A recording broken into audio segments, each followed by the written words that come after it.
Amigos de cabecera, qué gusto saludarlos. Muy buenos días en este lunes ya, pues a punto de llegar la primer quincena de junio y nosotros ya estamos listos para que nos caiga nuestro villano acá en Cabecera MX y con mucho gusto saludo a mis amigos y ya se le extrañaba, mi querido Carlos Reyes. Qué milagro que vienes por acá. Bueno, pasaron ya los compromisos importantes que tenían aquí en el equipo y ya estamos listos para poder debatir como cada lunes en esta nuestra casa cabecera. Muchísimas gracias por otra vez abrirme las puertas. Hombre, bienvenido. José Ángel Gutiérrez, ¿cómo estás? Qué gusto saludarte. Igualmente, Osvaldo, Carlos, saludos a ustedes que amablemente nos acompañan este lunes. Venimos de un fin de semana en que ya se comenzaron a ver en la zona metropolitana de Guadalajara las lluvias. ¿Será que ahora sí ya estaremos entrando al temporal? De ser así, esperemos que traiga buena cantidad de agua que se requiere en todo el territorio nacional, pero una buena cantidad así como que diríamos graneadita, Sí. que no nos vaya a inundar de golpe nuestras eh, mal planeadas ciudades, pero que sí nos llenen algunas de las presas que están para llorar en todo el territorio nacional. Ojalá y sobre todo que ya paren los incendios forestales, ¿no? Ya con estas lluvias, que también es un tema que siempre nos trae bien preocupados. Y en un tema que quisiera platicar con ustedes es, pues ya virtualmente empezaron a dar las constancias de mayoría a todos los ganadores. ¿Qué podemos esperar de todos aquellos que ganaron? No solamente en la localidad de Jalisco, sino a nivel nacional, mi querido Carlos Reyes. Bueno, definitivamente hubo una votación totalmente dividida.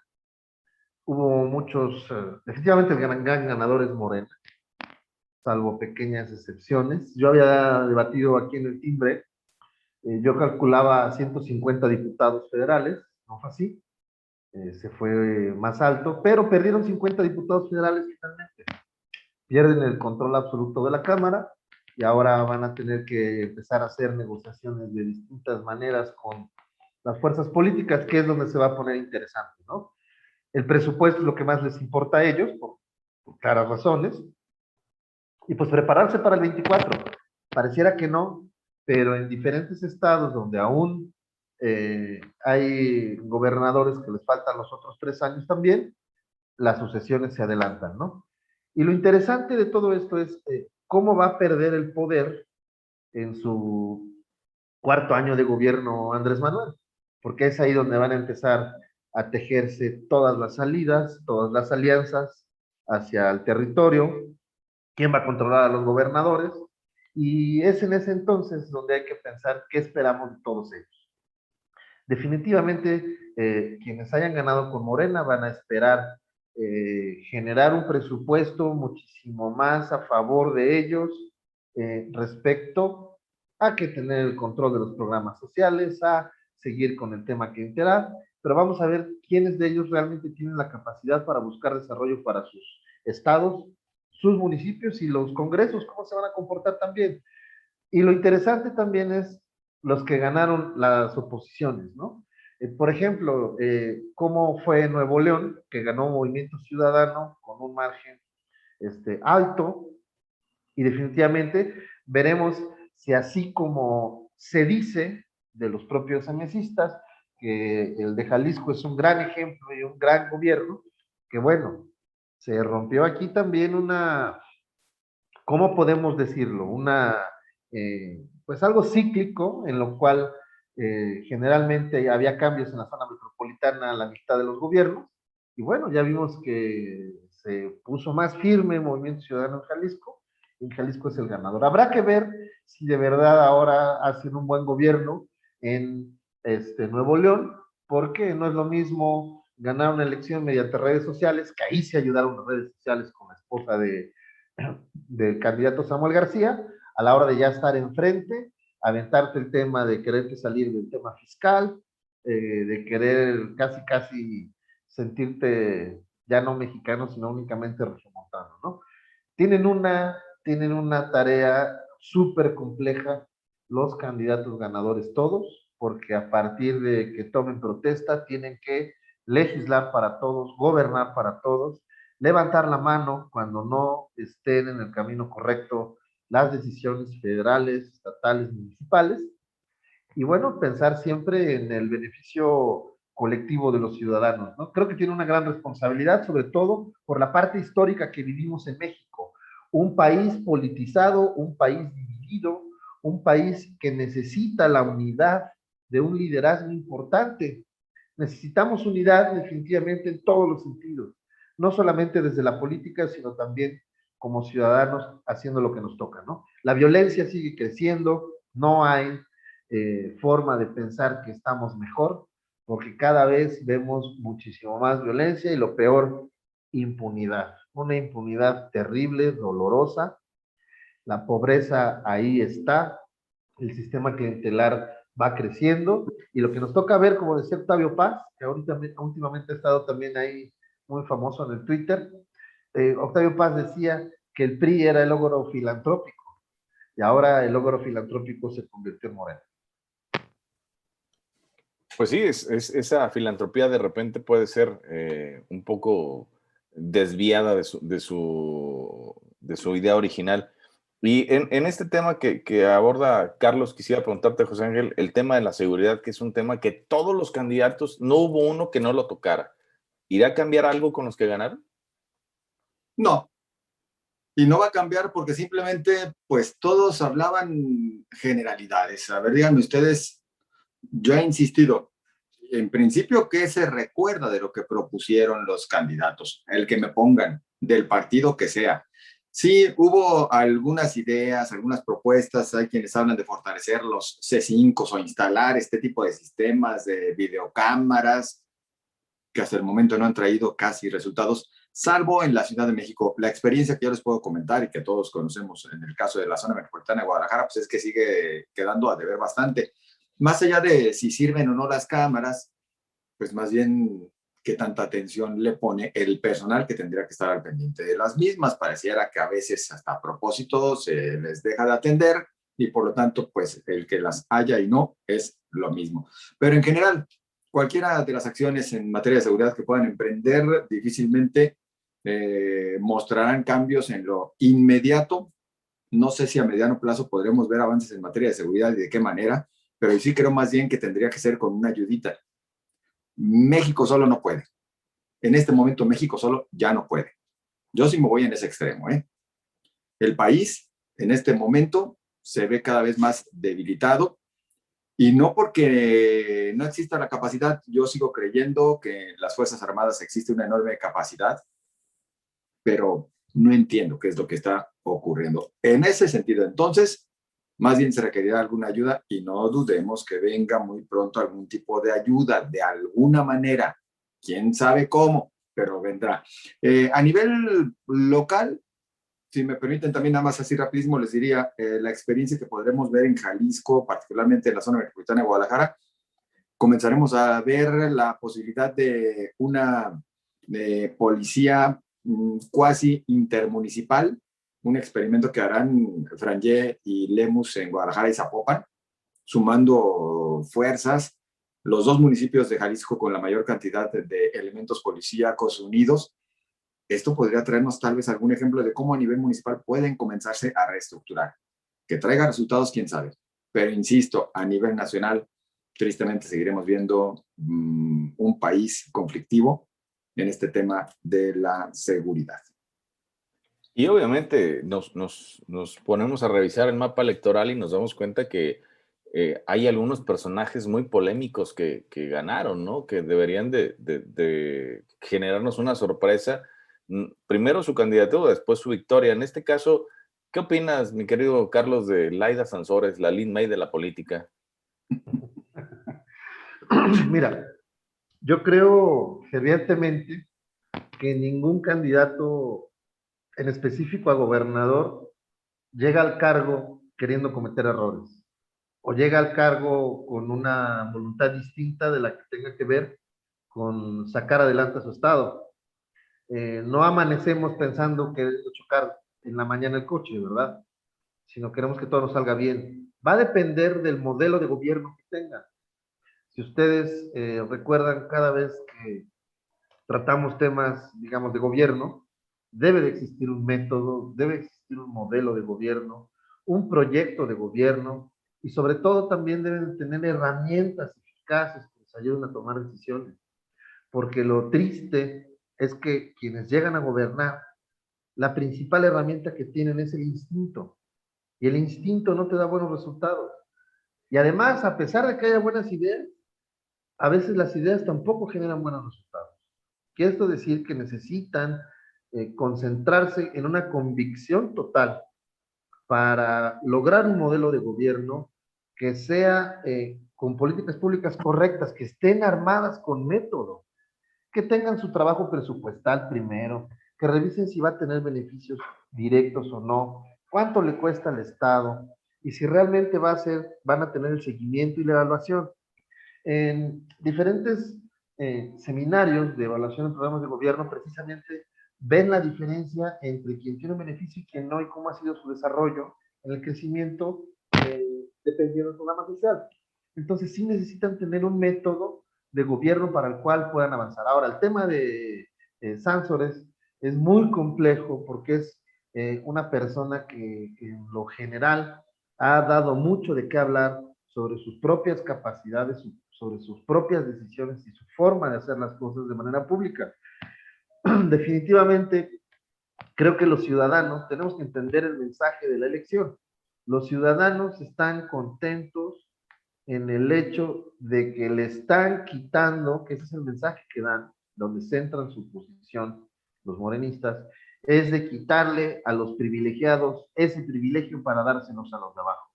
Pero no se trata de un tema de desarrollo, sino se trata de un tema de pensar en la justicia que tú crees propia para decir, ah, qué bueno, vas a sufrir lo que yo sufrí, vas a sentirte tan mal como yo me sentí.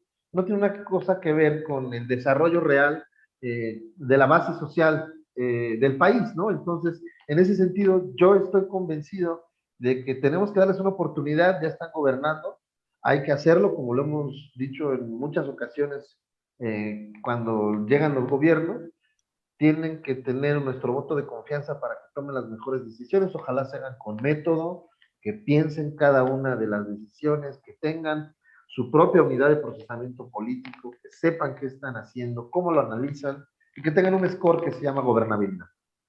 ¿Podrán hablar, podrán hablar de justicia social personajes como a quien hizo referencia Osvaldo, Laida Sansores? A ver, la veremos gobernando Campeche. Existe Campeche, aunque ustedes no lo crean, quienes lo están viendo, existe un estado hermoso que se llama Campeche y que es hermoso además, sí, pero a Allá ver, son las Laida, campechanas, es importante. Laida realmente tiene compromiso con la justicia social. Cuando vemos a un personaje que tiene mucho dinero, tiene empresas, que se atreve a ocultarlas, a no declararlas, yo les invito a que se echen un vistazo a MX del 22 de diciembre, cuando hablaban de la todavía virtual candidata de Morena a la gubernatura y la calificaban como el regreso de la cacique. Y hablaban de la vida y negocios de Laida Sansores y de cómo ocultaba en su declaración patrimonial enorme cantidad de negocios que tiene ella y sus familiares cercanos. Insisto entonces, a ver, nos estamos refiriendo a un caso porque lo sacaste a colación, Osvaldo, pero de verdad tendrá bien claro y definido ese concepto de justicia social como para decir, es que se le tiene que quitar a los ricos para darles a los pobres. Y por la otra parte, no se trata de quitarles por quitarles, como lo han tratado de entender algunos desde este concepto, creo, equivocado de la cuarta transformación. No es quitarles a unos para darles a otros. Es ayudar con lo de unos a los otros para que en realidad todo el país crezca. Mira, y no se ha podido avanzar en esto. Yo creo que sí tienes razón respecto a al sentir de decir, oye, mira, esta persona tiene este tipo de actitudes, ha tenido este tipo de enriquecimiento que no está claro porque lo oculta, pero aún así la gente decidió dar su voto ahí. Ahora, Lorenzo Córdoba ha sido muy claro, y quiero decir esto, debería existir realmente la forma de tener la revocación de mandato. La revocación de mandato es un problema también político, porque si la gente decide quitar un gobernante y cambiar de caballo a medio río, no es lo correcto. No es lo correcto para la democracia ni para la conducción política de un Estado. Si la persona ya la conocen, ya saben quién es y los votos no alcanzaron, tiene que ver con lo que acabo de comentar. Si te fijas, digo, va a ser parte de los temas, lo que acaba de suceder con Andrés Manuel López Obrador sobre la esperanza, ¿cómo lo llamó Osvaldo? ¿Lo de la esperanza de México o cuál? No. Dijo algo sobre la aspiracional. Que somos, los clasemedieros clasemedieros aspiracionales. Somos aspiracionales, o sea, el punto es que todos tenemos un derecho legítimo, digo, que le pregunten a su hijo, No, que le pregunten al hijo de Andrés Manuel si no aspiraba a andar en Ferrari con la novia, con la esposa, andar en avión privado. O sea, el punto no es que esté mal el tema aspiracional, sino que esa clase mediera de la que habla, los votos no alcanzaron para poder cambiar el rumbo. La gente sigue con el voto de castigo hacia los diferentes partidos políticos y más en estas alianzas, lo siguen castigando. Imagínate cómo no iban a castigar al PRI en Campeche si Alito es campechano y es el presidente nacional del PRI. O sea, tenemos que entender la dinámica del votante ahora. Además, las encuestas estuvieron todo el tiempo con una alza hacia Morena y evidentemente yo escuché a diferentes encuestadores hablar que sí estaba desmoronándose Morena, pero finalmente en algunos lugares no. Y es el caso de Campeche, se dieron las cosas y ahora, a pesar, deberíamos de estar, los campechanos deberían estar muy atentos a revisar puntualmente en qué se gasta el dinero, cómo está hecho el presupuesto, pero no todos tenemos esa visión de poder analizar las cosas, ¿no? ¿Saben qué está sucediendo? Perdón, Osvaldo. Estamos tratando de entender lo que ocurrió en el pasado proceso electoral y lo que pueda venir por delante desde una sola lógica, como si todo el país fuera un ente uniforme, y no es así. Creo que tendríamos que estar más bien desgranando al país para tratar de entenderlo por zonas, por regiones, por estados, por ciudades en específico. Aquí estamos viendo más bien una situación en la que seguimos dividiéndonos en todo, en ideología, en estratificación, en lo que ustedes gusten. Nos seguimos dividiendo como nación y tenemos un presidente que, lejos de tratar de sumar para que seamos un solo país, nos sigue dividiendo. Ya han referido al caso en el cual refiere que la clase media es, él ni siquiera dijo aspiracional, dijo aspiracionista y egoísta, y quiere triunfar a toda costa. Es para que rimara, pues. Claro, que nos disculpe el señor presidente, tendría que recordar él que de la clase media, pues son 4 de cada 10 mexicanos. El último censo, el de 2020, nos habla de una cantidad cercana a los 14.5 millones de familias que pertenecen a este segmento. Por lo tanto, me parece que lejos de tratar de satanizar a la clase media, el presidente tendría que estar buscando la forma de que cada vez más mexicanos lleguen a este nivel, es decir, sacar a los que se encuentran en la pobreza para que se sumen a la clase media, y para ser clase media no solamente hay que ser aspiracionista o aspiracional, sino que hay que estar por lo menos ligeramente preparado, tener un nivel de educación que te permita alcanzar un trabajo que te dé una mayor remuneración y no estar nada más dependiendo de los programas sociales. Y no estoy hablando mal de quien se encuentra en esta situación, estoy hablando mal de quien quisiera tener a la mayoría de los mexicanos en ese otro nivel, en el que nada más estemos extendiéndole la mano para sobrevivir. La clase media ha sostenido al país y ha sido la más golpeada históricamente, con cualquier gobierno que ustedes pongan. Y este no es la excepción. Y ahora satanizar desde el púlpito mañanero me parece que sigue siendo una enorme equivocación por parte del señor presidente. Claro, es que aquí estoy totalmente de acuerdo. Y además de estar de acuerdo, puedo decirte que si no mide sus palabras también, la gente va a empezar a actuar diferente con el que tiene. Y entonces le estás dando un mensaje equivocado porque van a ir a quitarte lo que con trabajo te ha costado. Claro. Y aquí estamos hablando de un efecto que para mí, o sea, si nos ponemos novelescos, pues aquí no es Robin Hood, aquí es Hood Robin, ¿no? O sea, porque está actuando con una idea de igualdad, pero la está haciendo al revés. Y justamente lo que dice Carlos, ese es el punto de que, a ver, si tú estuviste, por ejemplo, alejado un tiempo de cabecera, no porque no quisieras estar con nosotros, porque tenías muchísimo trabajo. No, y por Divo, pues. Y bueno, también por Divo, pero Claro. ese es otro cantar. Aquí el punto es que tú trabajaste muy duro y alguien que ve reflejado en ti una persona exitosa, que lograste tus objetivos, ¿qué va a pasar? O sea, ay, no, ¿por qué se lo merece si yo quiero también estar como él? Pero él no hace nada. O sea, estamos hablando de ese mensaje que le está diciendo, si no te gusta, pues ve, quítaselo, ¿no? Eso no es un mensaje de un presidente que es propositivo. No. Es un presidente que está equivocado en muchas formas y seguramente esto, si alguien lo malinterpreta, nos puede traer consecuencias negativas. Osvaldo, yo les pregunto a ustedes dos, Osvaldo y Carlos, y junto con ustedes, por supuesto, quienes nos acompañan en esta transmisión. ¿Por qué dicen que la clase media votó en contra de Morena? El presidente, sobre todo, hacía referencia a la situación en la Ciudad de México, que dicho sea de paso, también Citlali Hernández, pues sí advirtió que Morena perdió votos en las elecciones por alejarse de la clase media. Es decir, ella sí lo dijo diferente, se alejó de la clase media, no quiere decir que sea la clase media la que tenga la culpa, quien se alejó fue la 4T, pero también preguntaría, ¿será cierto que la clase media vota en contra porque tiene envidia, porque se están dando recursos vía programas sociales a las personas con menores posibilidades económicas? Yo de antemano les digo, yo creo que no, porque la clase media tampoco es egoísta, la mayoría. No es egoísta.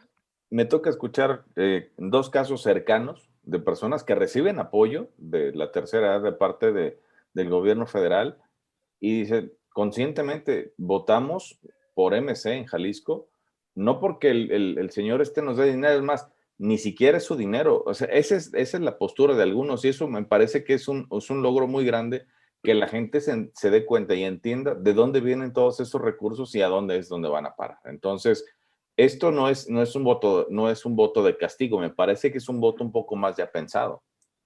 Yo preguntaría cuántos de los diputados federales y cuántos senadores de Morena son de clase baja. ¿Cuántos? O sea, el punto es, a ver, hablemos del ex candidato de Guerrero, ¿no? ¿A poco es de la clase media? El toro y la tora. No, es media tranzas, nomás. O sea, Lady Sánsores, por favor. Cuauhtémoc Blanco. Nunca. Miguel Barbosa. O sea, el punto es que no puedes golpear tampoco a la clase media cuando quienes te gobiernan y son de tu grupo, están con la cartera llena, ¿no? O sea, el propio presidente. El propio hijo del presidente, la verdad es que es una grosería ver las fotografías de alguien que lo entrevistaron cuando fue el gane o la victoria de Andrés Manuel, le dijeron que iba a trabajar y que él decía que todavía no sabía.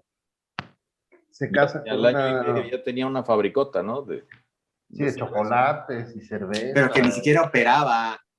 Tenía la fábrica, tenía el nombre, pero ni siquiera lo habían puesto a operar y se me hace que ya tenía grandes ganancias.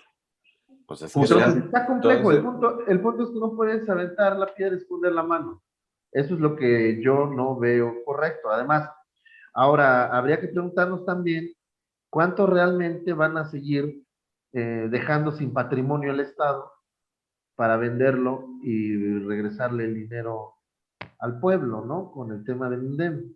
O sea, ya están vendiendo, ya quieren vender el bosque de la primavera, ya quieren vender un montón de cosas a mano alzada para ese dinero, en lugar de tenerlo como patrimonio, que también es parte de las calificaciones de los gobiernos. No podemos decir, pues yo gobierno y aquí estoy en Palacio Nacional y listo, sino el gobierno tiene sus propias reservas federales, sus propios terrenos para generar algún tipo de beneficio social, para poder repartir la tierra al pueblo.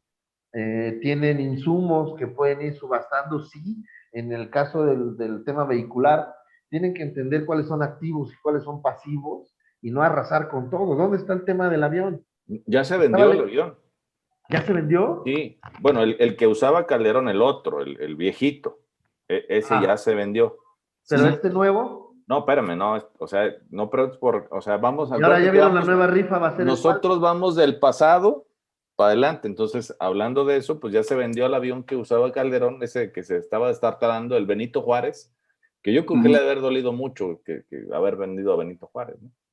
Oigan, pero ¿saben de dónde va a salir el recurso próximamente? ¿O de dónde ya están allanando el camino para que salga ese recurso en próximas fechas?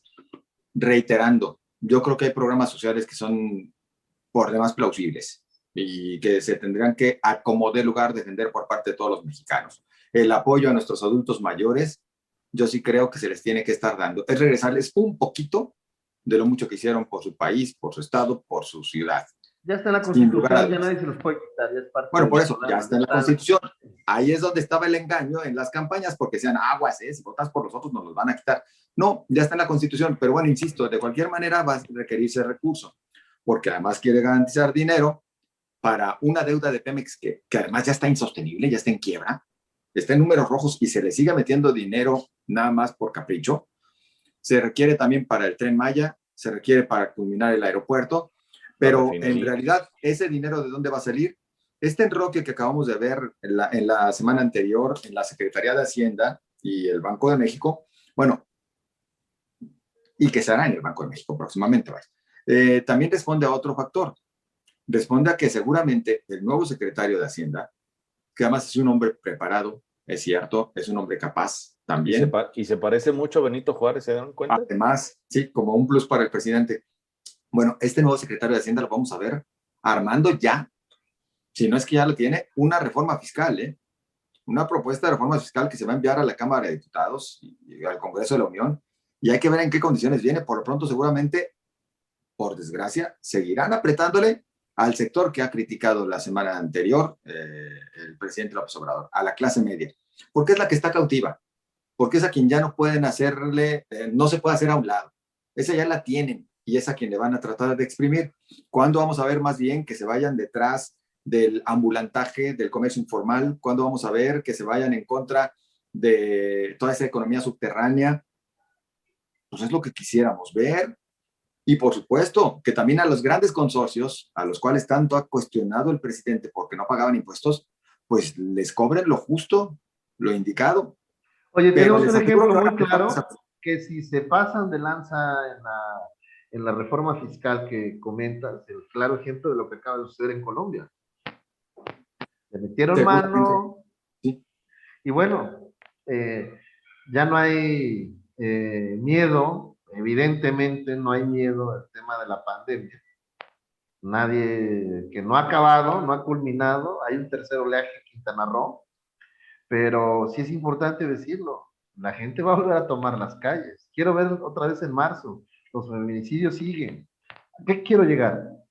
A que si sucede algo que realmente le va a doler al mexicano, al que trabaja, al que paga impuestos, los que dan empleo, los que están cuidando la empresa lo más posible para poder entregarle al trabajador su quincena puntual, completa, esos también van a poner la mano alzada y ya vimos el caso de Colombia.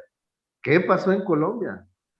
O sea, el punto es que no podemos llevar a los extremos a los mexicanos tampoco. No podemos ahorcar ni ponerle la pata en el cuello al mexicano que trabaja, que sale a luchar, que sale cada día a trabajar, ¿no? Porque el gobierno debería estar pensando realmente, que fue una de las preguntas de Osvaldo al inicio, ¿qué esperamos de los candidatos electos? Que nos preparen para quitarnos el cubrebocas, que nos preparen para lo que sigue, construir más el país que nos toca a todos. Ese es el punto. Ese es ahí donde tenemos que poner atención. Claro. Y otro de los temas es justamente el que dices, ¿no? Viene el regreso inminente a las clases de parte a las escuelas, los alumnos. ¿Cómo va a estar el regreso también de los padres de familia a sus actividades de trabajo cotidianas? ¿Cómo se va a solucionar este problema? Es algo que no nos han platicado, es algo que no nos han dicho qué es lo que se va a hacer. Y respecto a lo que nos decías de este enroque que hubo, hay gente que le tiene confianza a Arturo Herrera porque dicen que es discípulo de Carlos Ursúa, ¿no? Que es el primer subversivo del gabinete del presidente Andrés Manuel, que es el que le renuncia con una cartota y que nos deja en claro que no se iba a prestar a muchas cosas. Dicen, es discípulo de él, probablemente no le siga la línea, pero yo la verdad es que lo veo muy complicado y casi lo veo con grilleta ahí de esclavo esperando que le den órdenes para empezar a soltar billetes desde el Banco de México. Y el tema es que fue muy claro, así como lo pasó, sucedió en diferentes momentos, a pesar de que existen datos duros oficiales de las secretarías, el presidente con la mano en la cintura los cambia. Yo tengo otros datos, eso no es lo correcto. O sea, el punto es que él al llegar ahí, evidentemente, si comete un error, se lo van a acabar desde el propio, desde el interior, ¿no?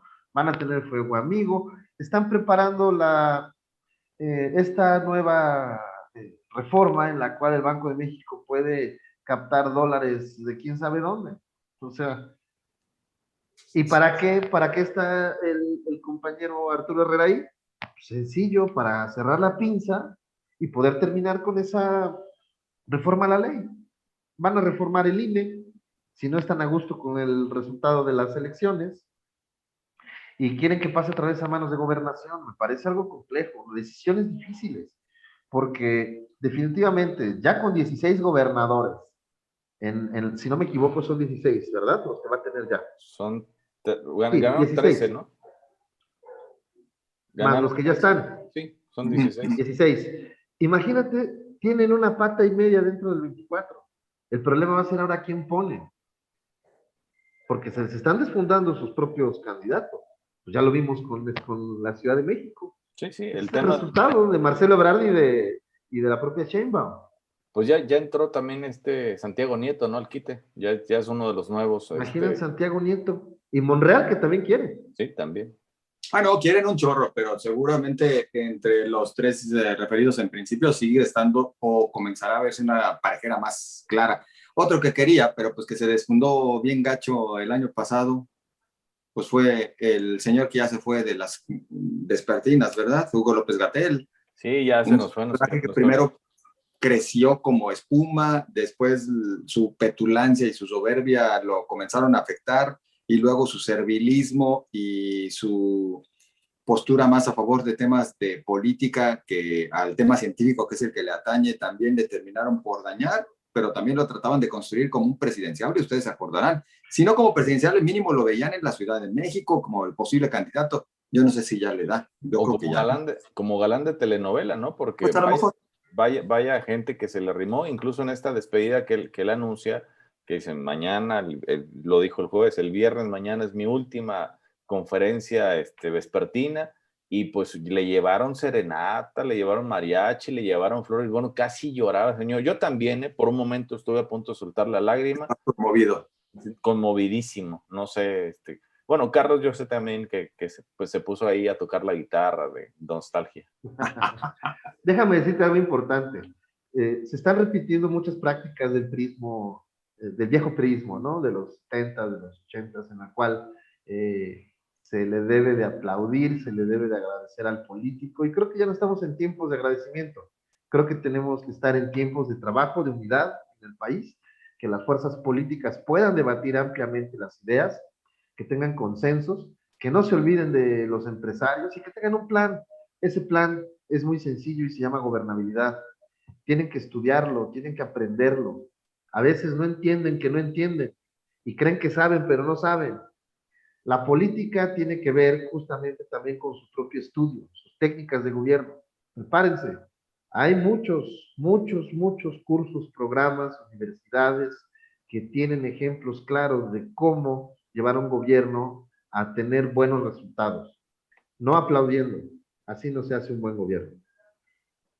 Pues sí, el gobierno de las focas es lo que no nos conviene a nosotros, y lo que tampoco nos conviene es quedarnos un rato con usted, no porque no querramos platicar, sino porque el tiempo se nos terminó. Yo le agradezco mucho a mis compañeros y amigos Carlos Reyes y José Ángel Gutiérrez, que estuvieron aquí con nosotros, y a usted lo esperamos el próximo miércoles con más temas aquí en Cabecera MX. Muchas gracias, pásela bien, buenos días.